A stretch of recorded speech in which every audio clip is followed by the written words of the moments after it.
ভাবছে, সেটাও সম্ভব না। কিন্তু একটা কথা আছে এখানে, সেটা হচ্ছে আমি যদি দিনে 6 ঘন্টা পড়ি বা 7 ঘন্টা পড়ি, ওই 7 ঘন্টা আমার লাইফে আর কিছু নেই। ওই 7 ঘন্টা আমাকে সব ভুলে যেতে হবে, কেউ কিচ্ছু নেই, কোথাও কিচ্ছু নেই, নাথিং ইজ দেয়ার। ইভেন যদি রিলেশনশিপের কথাটা, কারণ এই বয়সে প্রত্যেকেরই একটা রিলেশনশিপ থাকেই, বা হতে চাইছে, বা আমার কারো ভালো লাগছে, অ্যাপ্রোচ করছি, হচ্ছে না। আমি অ্যাপ্রোচ করার আগে, আমার সিভিল সার্ভিস ক্লিয়ার হওয়ার আগে, চাকরি পাওয়ার আগে আরেকজন কেউ এলো, তার সঙ্গে হয়ে গেল, সব কিছু চলে গেল। এই সব চিন্তাগুলো মাথা থেকে সরিয়ে ফেলতে হবে। একজনকে ভালোবাসো, সিভিল সার্ভিস যদি টার্গেট হয়, সিভিল সার্ভিসকে ভালোবাসো, আর কাউকে ভালোবাসতে হবে না। আর কেউ নেই, আর মা বাবার সঙ্গে আছেন, পরিবার সঙ্গে আছে, আর কাউকে ভালোবাসতে হবে না।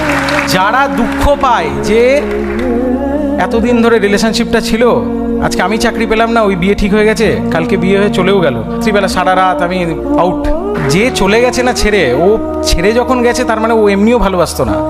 সুতরাং এইগুলো মাথা থেকে বের করে দাও। আবার হবে, আবার সব কিছু হবে, জীবনটা তো থেমে নেই, আবার হবে, আবার আসবে, সব কিছু হবে। আবার ওই সিভিল সার্ভিস নতুন টার্গেট বানিয়ে নাও, নতুন, যা এবার এই টার্গেটটা রইলো, এইবার ক্লিয়ার করবো, তারপরে হবে, তাতেও না হলে আবার টার্গেট হবে, টার্গেট চেঞ্জ হতে থাকবে, কোনো অসুবিধা নেই।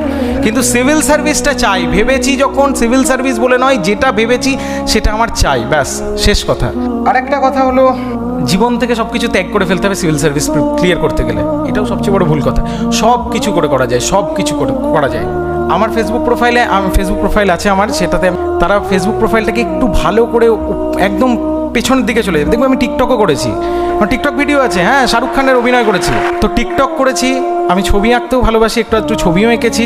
ওই স্মিউল অ্যাপ আছে না, একটা স্মিউল গান টান করে, যেটাতে ওই মিউজিক বাজে আর আমি বেসুরো গলায় গান করি, সেটাও আপলোড করা আছে। সব কিছু করে করা যায়, কিচ্ছু ছাড়ার দরকার নেই। কিন্তু ওই একটাই কথা, ওই 6 ঘন্টা যদি আমি ওই 6 ঘন্টা পড়ি, ওই 6 ঘন্টা আর কারণ না, ওটা শুধু আমার।